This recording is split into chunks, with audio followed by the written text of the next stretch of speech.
सभी विद्यार्थियों को नमस्कार। कक्षा 10 की सामाजिक विज्ञान विषय में अपन आज दूसरे लेसन की चर्चा करेंगे। दूसरे लेसन के 3 वीडियो पहले बना चुके हैं अपन, आज चौथा वीडियो स्टार्ट है दूसरे लेसन का। लास्ट वीडियो में अपन ने जहाँ ख़त्म किया था वहाँ अपने लास्ट बात ये हुई थी कि आगे वाला जो पार्ट है, मतलब इस पार्ट की जो शुरुआत होगी वो होगी राजस्थान के कुछ राजाओं के बारे में।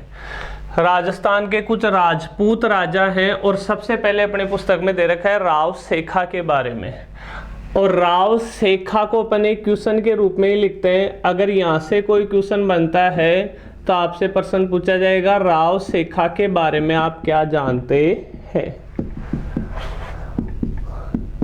लेसन के स्टार्टिंग में मैंने आपको बता दिया था कि बोर्ड परीक्षा में ये वाला जो लेसन होगा, ये वाला लेसन होगा कुल मिलाकर 5 नंबर का। एक क्वेश्चन होगा 4 नंबर का, एक क्वेश्चन होगा 1 नंबर का, तो ये बनता है आपके 4 नंबर का प्रश्न। चलो देखो सेखा के बारे में अपन समझने का प्रयास करते हैं। राव सेखा का जन्म हुआ था कब? 24 सितंबर 1433 को। एक तो जन्म तारीख याद रखनी है आपको। पिता का नाम था क्या? मोकल। और माता का नाम था क्या? निर्वाण। ये तो इनका जीवन परिचय लिखना है अपने को एक तो पहले पॉइंट में। तो जन्म हुआ था 24 सितंबर 1433 को, पिता मोकल और माता का नाम निर्वाण था। 1445 ईस्वी में इनके पिता की मृत्यु हो गई। तो इसका मतलब ये कितने साल के थे? 1433 में जन्म हुआ, 1445 में मतलब इनकी आयु क्या थी? 12 साल की थी। 12 साल की आयु में शासक बने। तो इनको अपन 2 पॉइंटों के रूप में लिखते हैं। पहला पॉइंट तो ये लिखोगे आप लोग, इनका जन्म 24 सितंबर 1433 को हुआ था। इसी में आप लिख देना पिता का नाम मोकल था और माता का नाम निर्वाण था। दूसरा पॉइंट 1445 में इनके पिता की मृत्यु के बाद 12 वर्ष की आयु में ये क्या बने? शासक बने। और इनकी जो रियासत थी उस रियासत का नाम क्या था? नौन। मतलब नौन के शासक बने। हम जिस राव सेखा की बात करें, आपने नाम सुना होगा शेखावाटी का। शेखावाटी क्षेत्र में आते हैं सिक्कर, चूरू, झुंझुनू। ये राजस्थान के 3 जिलों को अपन कौन सा क्षेत्र कहते हैं? शेखावाटी क्षेत्र। इस क्षेत्र का नाम जो शेखावाटी पड़ा है, किसके नाम पे पड़ा है? राव सेखा के नाम पे पड़ा है। तो ये तो राव सेखा के बारे में, मतलब राव सेखा नौन के क्या बन गए? शासक बन गए। अब जब शासक बन गए तो इनकी राजधानी भी अपने को बतानी पड़ेगी। आमेरसर नाम की एक जगह पड़ती है, उस आमेरसर को इन्होंने अपने राज्य की क्या बना ली? राजधानी बना ली। आमेरसर को राजधानी बनाया और आमेरसर में ही इन्होंने एक तो जगदीश भगवान का मंदिर बनवाया और एक दुर्ग बनवाया। उस दुर्ग का नाम है शिकारगढ़ दुर्ग। तीसरे पॉइंट में अपन लिखेंगे, इन्होंने आमेरसर को अपनी राजधानी बनाया तथा आमेरसर में ही एक तो मंदिर कौन सा बनवाया था? जगदीश भगवान का। आमेरसर में ही जगदीश भगवान का मंदिर तथा दुर्ग कौन सा बनवाया था? शिकारगढ़ दुर्ग का निर्माण करवाया। आमेरसर राजधानी हो गई। इस आमेरसर में एक मंदिर बनवा दिया और एक क्या बनवा दिया? दुर्ग बनवा दिया। लास्ट अपन इनकी मृत्यु को लेकर चर्चा करेंगे। 1488 ईस्वी में रलावता नामक स्थान पर इनकी क्या हो गई? मृत्यु हो गई। सन अगर आप 1488 याद रख सको तो रख लेना, वरना से लास्ट वाली सन ज्यादा महत्वपूर्ण भी नहीं है। रलावता नामक स्थान पर सीकर जिले में जीर्ण माता का मंदिर अगर आप लोगों ने देख रखा होगा तो जीर्ण माता के जस्ट पास में एक गांव पड़ता है, उस गांव का क्या नाम है? रलावता। रलावता नामक स्थान पर इनकी मृत्यु हो गई तथा रलावता में ही इनकी समाधि बनी हुई है। 4 नंबर का प्रश्न है। अपने पॉइंट कितने हो गए? 4। रलावता में फिर क्या बनाएगी? इनकी समाधि बनाएगी, समाधि बनी हुई है। ये अपना एक छोटा सा परिचय हो गया किसके बारे में? राव शेखा के बारे में। अगर आपसे पूछा जाए 4 पॉइंटों में आप इसको लिख देना, और बाई चांस अगर कोई सा एक पॉइंट भूल जाओ, दिमाग में से निकल जाए आपके एग्जाम में, तो दूसरे पॉइंट के आप, दूसरा तो नहीं बनेगा, तीसरे पॉइंट के आप 2 पॉइंट बना देना। आमेर सर को राजधानी बनाया, फिर 1 पॉइंट लिख देना आमेर सर में ही जगदीश भगवान का मंदिर तथा शिकारगढ़ दुर्ग का निर्माण करवाया। समझ गए बात? ये एक सामान्य सा परिचय हो गया किसके बारे में? राव शेखा के बारे में। अब राव शेखा के बाद में अपनी किताब में दे रखा है क्या? हमीरदेव चौहान।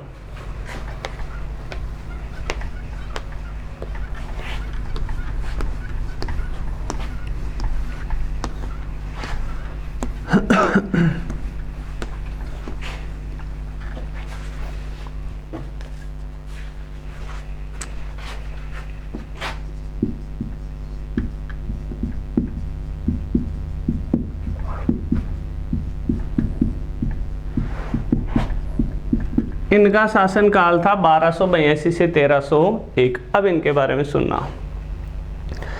हमीरदेव चौहान रणथंभौर के शासक थे। रणथंभौर पड़ता है वर्तमान में जो राजस्थान का सवाईमाधोपुर जिला है, उस सवाईमाधोपुर जिले में एक जगह है, उस जगह का क्या नाम है? रणथंभौर।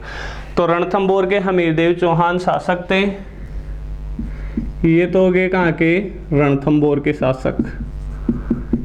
इनके समय में दिल्ली की बात करें तो दिल्ली में भारत के इतिहास में अपन ने इसी लेसन में जलालुद्दीन खिलजी और अलाउद्दीन खिलजी दोनों की चर्चा की थी। तो इनके समय पहले तो शासक थे कौन? जलालुद्दीन खिलजी। फिर शासक बन गए कौन? अलाउद्दीन खिलजी। अब दोनों के साथ इनके रिलेशन कैसे क्या रहे अपन चर्चा करें तो पहले तो जलालुद्दीन खिलजी ने आक्रमण किया था किस पर? रणथंभौर पर। किसके समय? हमीरदेव चौहान के समय। लेकिन जलालुद्दीन खिलजी रणथंभौर को जीत नहीं पाया था। जलालुद्दीन खिलजी रणथंभौर को जीत नहीं पाया था। फिर जलालुद्दीन खिलजी ने यह भी कहा था कि मैं रणथंभौर जैसे दुर्ग को मुसलमान के एक बाल के बराबर भी नहीं समझता। किसने कहा था ये? जलालुद्दीन खिलजी ने कहा था। कहते हैं ना कि लोमड़ी को अंगूर नहीं मिलते, तो लोमड़ी क्या कहती है? मैं अंगूर खाना ही नहीं चाहती है, अंगूर तो खट्टे हैं। वही बात किसके साथ हुई थी? जलालुद्दीन खिलजी के साथ। अब जलालुद्दीन खिलजी की तो अपन ज़्यादा चर्चा भी नहीं करेंगे, इसमें हम चर्चा करेंगे अलाउद्दीन खिलजी जो दिल्ली का शासक था, और हमीरदेव चौहान जो कहाँ का शासक था? रणथंभौर का शासक था।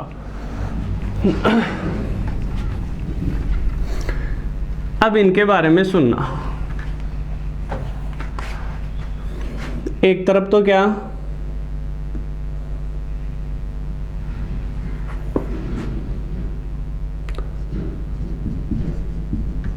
रणथंभौर का शासक लिखते ही जाते हैं अपन इसको, हमीरदेव चौहान था। अगर हमीरदेव चौहान के बारे में कुछ भी पूछा जाए अपने से, हमीरदेव चौहान का संबंध बताना है किसके साथ? अलाउद्दीन खिलजी के साथ। तथा इस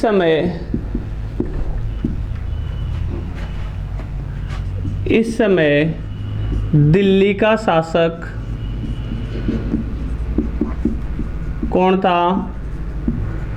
अलाउद्दीन खिलजी। एक तो आप पहले सामान्य सी बात तो ये लिख देना कि भाई रणथंभौर का शासक तो कौन था? हमीरदेव चौहान। तथा इस समय दिल्ली का शासक था कौन? अलाउद्दीन खिलजी। अब अलाउद्दीन खिलजी ने रणथंभौर पर आक्रमण किया था, मतलब हमीरदेव चौहान पर आक्रमण किया था। सबसे पहले तो अपने को ये पता होना चाहिए कि अलाउद्दीन खिलजी ने हमीरदेव चौहान पर आक्रमण क्यों किया था, इसके कारण अपने को लिखने हैं। तो सबसे पहले तो क्या लिखेंगे अपन? अलाउद्दीन खिलजी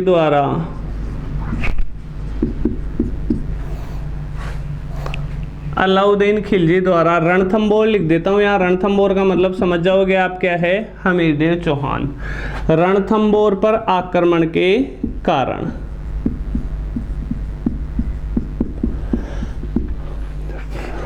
अब देखना, दो कारण लिखेंगे अपन।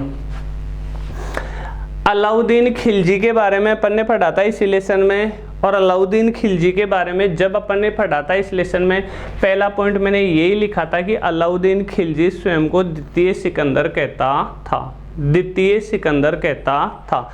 कारण भी मैंने वहाँ आपको बताया था कि क्यों कहता था द्वितीय सिकंदर, क्योंकि अलाउद्दीन खिलजी अपने साम्राज्य का विस्तार करना चाहता था, और अलाउद्दीन खिलजी ये चाहता था कि पूरे भारत में एक छत्ता राज मेरा हो, मैं भारत ही नहीं बल्कि पूरी दुनिया को विजय करूं, इसलिए वो अपने आप को क्या कहता था, द्वितीय सिकंदर। तो कारण पहला तो आक्रमण का मेन कारण यही हो गया कि अलाउद्दीन खिलजी की साम्राज्यवादी नीति।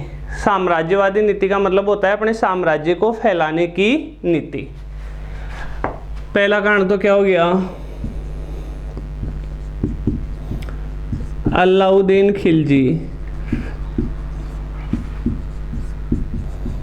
की साम्राज्यवादी नीति, एक कारण तो ये था। दूसरा कारण पहले मैं बोर्ड पे लिख देता हूं, फिर समझा दूंगा आपको। अलाउद्दीन के विद्रोही अलाउद्दीन खिलजी के विद्रोही मोहम्मद शाह व केहबरू, क्या क्या नाम है, दो विद्रोही थे अलाउद्दीन खिलजी के, एक तो मोहम्मद शाह और दूसरे का नाम केहबरू, को हमीर देव ने शरण दी थी। अब सुनना है यहाँ बात, देखो इतिहास में हम जब इतिहास पढ़ते हैं ना, तो इतिहास में बहुत सी बार ये होता है कि मतभेद होता है, कोई तो इतिहास में क्या लिखता है, कोई इतिहास में क्या लिखता है। आज हम जो इतिहास पढ़ रहे हैं, हमें तो पता नहीं ना कि पहले क्या हुआ होगा, जैसा लोग इतिहास लिख के गए हैं वैसा का वैसा इतिहास अपन पढ़ रहे हैं। लेकिन इतिहासकारों ने, सभी इतिहासकारों ने, इतिहास लिखने वालों ने ये बात तो कही है कि अलाउद्दीन खिलजी के दो विद्रोही थे, मोहम्मद शाह और केबरू। दोनों अलाउद्दीन खिलजी के पास से भागकर कहाँ गए थे, हमीरदेव चौहान के पास आ गए थे, और हमीरदेव चौहान ने इनको क्या दे दी थी, शरण दे दी थी। अलाउद्दीन खिलजी की एक पत्नी थी जिसका नाम था चिमना बेगम। एक पत्नी मैंने इसलिए नाम लिया है क्योंकि उस समय राजा महाराजाओं के कई पत्नियां हुआ करती थी। पत्नी का क्या नाम था, चिमना बेगम। उस चिमना बेगम से प्रेम करता था कौन है, मोहम्मद शाह। जब मोहम्मद शाह उससे प्रेम करता था, यह बात पता चल गई किसको, चिमना बेगम के पति अलाउद्दीन खिलजी को। और जब मोहम्मद शाह को पता चला कि हाँ भाई अपने और चिमना बेगम के अफेयर का पता अलाउद्दीन खिलजी को चल चुका है, तो मोहम्मद शाह को लगा कि अब अलाउद्दीन खिलजी अपने को जिंदा नहीं छोड़ेगा। मोहम्मद शाह ने उसी दरबार में, अलाउद्दीन खिलजी के दरबार में, मोहम्मद शाह का एक दोस्त था जिसका नाम था केबरू। मोहम्मद शाह ने केबरू से कहा कि यार ऐसी ऐसी बात हो गई, अब अपने को यहाँ से भगना पड़ेगा। तो मोहम्मद शाह और केबरू दोनों के दोनों भागकर कहाँ चले जाते हैं, हमीरदेव के पास चले जाते हैं। अलाउद्दीन खिलजी ने हमीरदेव को कहा कि भाई मेरे दो विद्रोहियों ने तेरे पास शरण ली है, तो उनको मेरे को वापस लौटा दे, मैं तेरे पे आक्रमण नहीं करूँगा।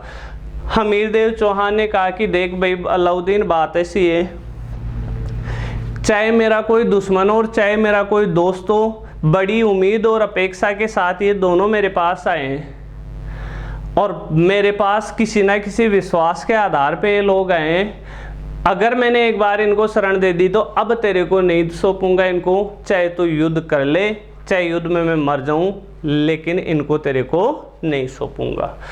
ये दो कारण थे जिनकी वजह से अलाउद्दीन खिलजी ने किस पर आक्रमण किया, रणथंबोर पर आक्रमण किया। अब कब क्या आक्रमण हुआ था, अब नीचे वो डिटेल लिखेंगे अपन, पूरा वर्णन करना है, ध्यान रखना आपको हमीरदेव चौहान का। अगर 4 नंबर का क्वेश्चन आ गया तो मैं आपको इसी लायक ये करवाऊंगा कि 4 नंबर का आपका क्वेश्चन कंप्लीट हो जाए। अब इसके बाद वाला मैं एक बार इसको मिटा के फिर लिखता हूं।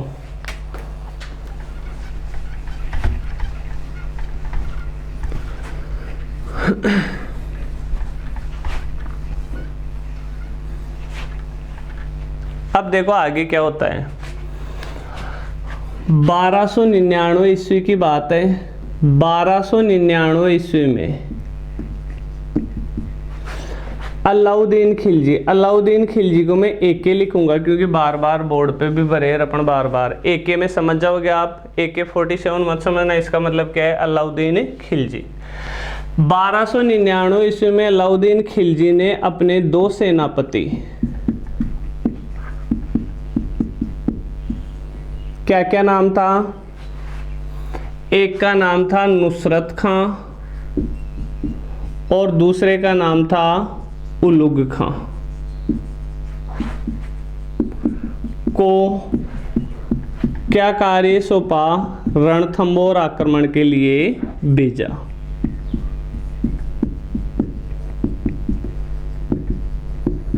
समझ गए बात।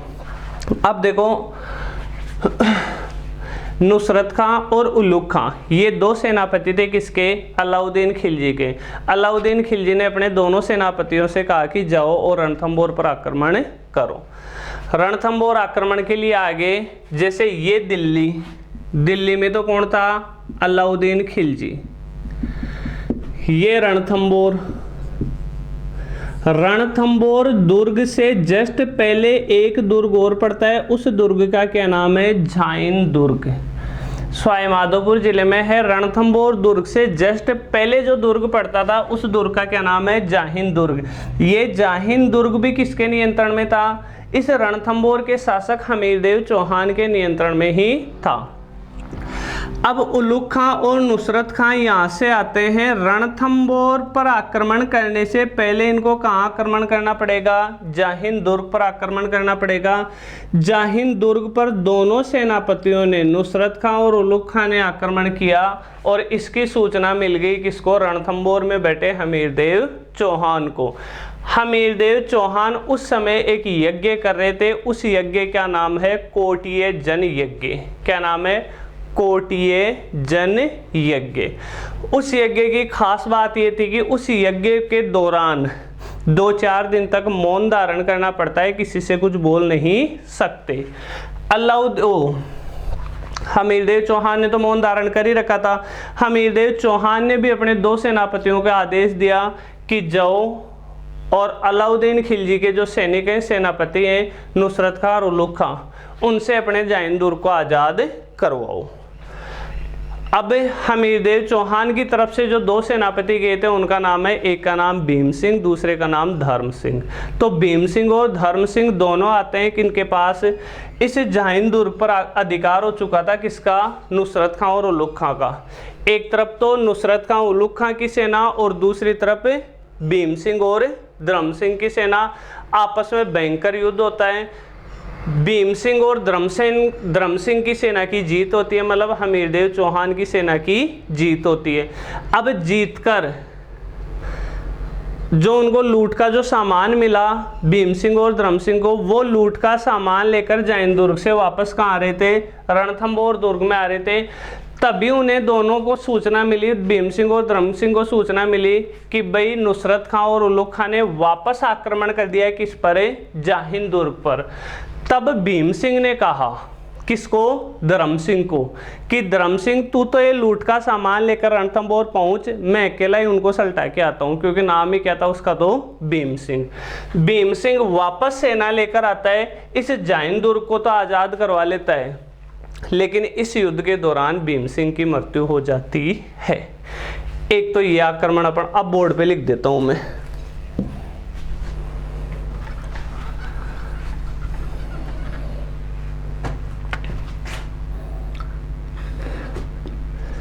इन दोनों ने, किस ने, नुसरत खां व उलुग खां ने रणथंबोर के पास स्थित कौन सा दुर्ग, जाहिन दुर्ग, जाहिन दुर्ग पर अधिकार कर लिया। अब सूचना तो मिली किसको, हमीरदेव चौहान को, कि अपने जाहिन दुर्ग पर अधिकार कर लिया इन्होंने। हमीरदेव चौहान कोटिये जन यज्ञ कर ही रहा था, बोल नहीं पा रहा था, तो उसने किसको भेज दिया, भीम सिंह और धर्म सिंह को। हमीरदेव चौहान ने भीम सिंह व धर्म सिंह के नेतृत्व में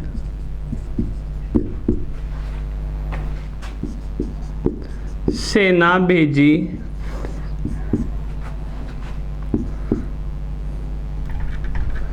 तथा दोनों सेनाओं के बीच युद्ध हुआ।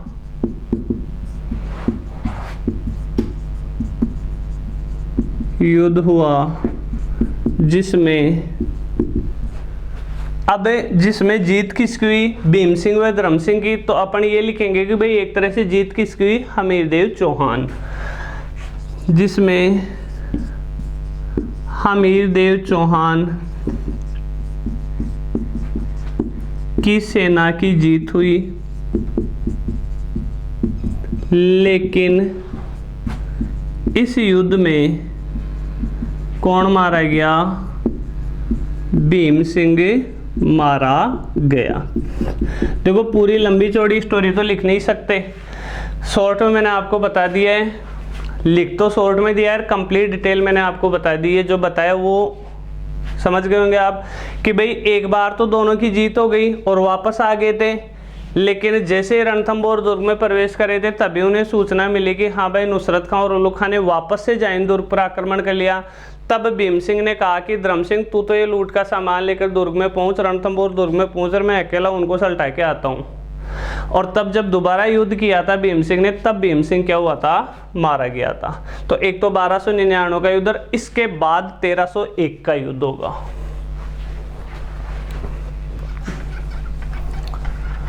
हमीरदेव चौहान ही चल रहा है अभी।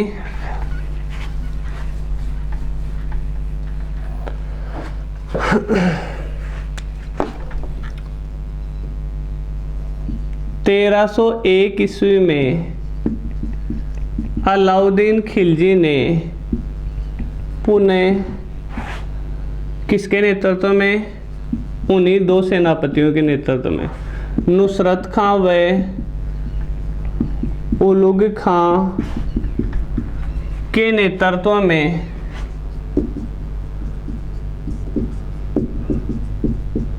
रणथंभौर आक्रमण के लिए सेना भेजी।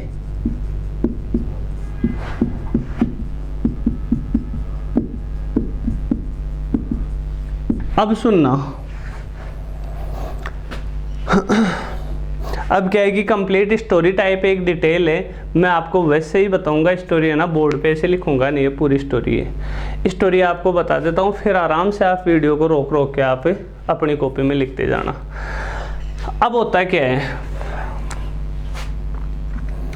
इस रणथंभौर दुर्ग, ये तो दुर्ग कौन सा हो गया? रणथंभौर दुर्ग। उलुग खां और नुसरत खां के नेतृत्व में अलाउद्दीन खिलजी की जो सेना आती है, इस रणथंभौर दुर्ग के चारों ओर घेरा डालकर बैठ जाती है। अब रणथंभौर दुर्ग तो था काफी ऊंचाई पर स्थित, हर कोई उस पर चढ़ भी नहीं सकता था। इतिहास में ये भी कहा जाता है कि यदि कोई रणथंभौर दुर्ग को देखता है तो सर की पगड़ी भी नीचे गिर जाती है। अब सर की पगड़ी कब नीचे गिरेगी? जब अपन सर को एकदम ऊपर उठाएंगे। मतलब इतनी ऊंचाई पर रणथंभौर दुर्ग स्थित था।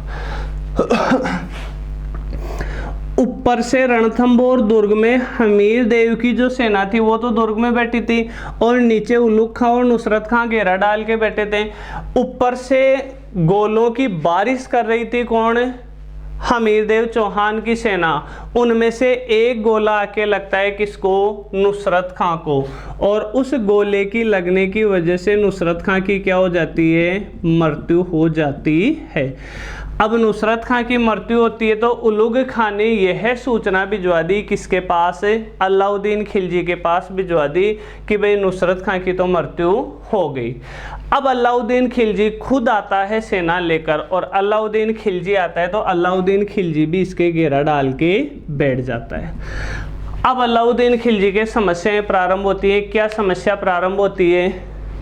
एक तो उस समय बारिश का मौसम था, बारिश के मौसम की वजह से इन्हें यहाँ घेरा डाल के जो बाहर बैठे थे इनको वो समस्या आ रही थी, मतलब चारों ओर एकदम कीचड़ ही कीचड़ हो रहा था, क्योंकि पहाड़ पे दुर्ग बना हुआ था और वो पानी सारा कहाँ आ रहा था, नीचे आ रहा था। तो एक तो सबसे बड़ी समस्या तो बारिश की आ रही थी। दूसरा, अलाउद्दीन खिलजी तो दिल्ली से आ गया था यहाँ रणथंभौर दुर्ग के पास, और पीछे से दिल्ली में और अवध में, अवध तो छोड़ो तुम, दिल्ली याद रख लेना, पीछे से दिल्ली में क्या हो गया, विद्रोह हो गया। अब अलाउद्दीन खिलजी को वापस भी दिल्ली जाना जरूरी। इन सब बातों से परेशान होकर तीसरी और सबसे बड़ी परेशानी क्या थी, ऊपर से गोलों की लगातार बारिश हो रही थी। तो तीन समस्याएं थी, दोबारा सुना कौन कौन सी समस्या थी। एक तो बारिश आ रही थी तो सेना को वो समस्या आ रही थी। दूसरा, दिल्ली में विद्रोह हो गया था इसलिए अलाउद्दीन का वहां वापस पहुंचना जरूरी था। और तीसरी समस्या क्या थी, ऊपर से तोप के गोलों की बारिश हो रही थी। इससे अलाउद्दीन खिलजी भयंकर तरीके से परेशान हो गया। लास्ट में आके अलाउद्दीन खिलजी ने एक सूचना भिजवाई ऊपर हमीरदेव चौहान के पास कि हमीरदेव चौहान, हम आपसे युद्ध नहीं लड़ पा रहे, मैं भी इतनी दूर आया हूँ, चलो अपन समझौता या संधि कर लेते हैं, आप बातचीत करने मेरे पास आ जाइए। हमीरदेव चौहान को जब ये सूचना मिली तो हमीरदेव चौहान ने दुर्ग से नीचे बात करने के लिए अपने दो सेनापति भेजे, रणमल व रतिपाल। इन दो सेनापतियों को भेजा किसने, हमीरदेव चौहान ने। हमीरदेव चौहान के दोनों सेनापति थे जिनको कहा कि जाओ आप अलाउद्दीन खिलजी से बात करके आ जाओ। अब ये दोनों के दोनों आते हैं किसके पास, अलाउद्दीन खिलजी के पास, मतलब यहाँ पे आ जाते हैं दुर्ग से नीचे। अब अलाउद्दीन खिलजी इनसे पूछता है कि भाई लोगों, आप उसके सेनापति हो क्या हमीरदेव चौहान के? तो ये कहते हैं कि बिल्कुल हैं भाई।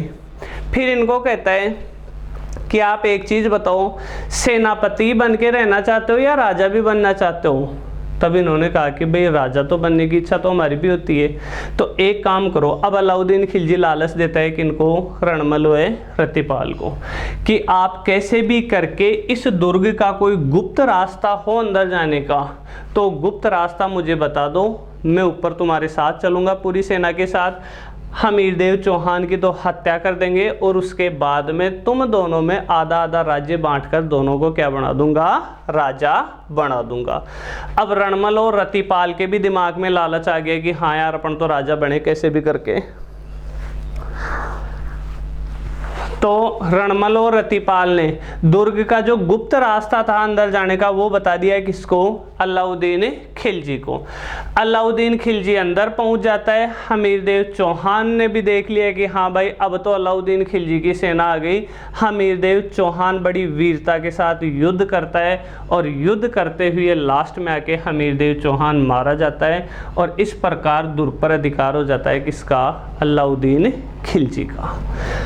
और थोड़ा सा सुनना, पहले राजपूत राजा महाराजा जब युद्ध के दौरान मरते थे तो उनके पीछे उनकी रानियां क्या कर लेती थी, जौहर कर लेती थी, मतलब जिंदा अपने आप को अग्नि में समर्पित कर देती थी।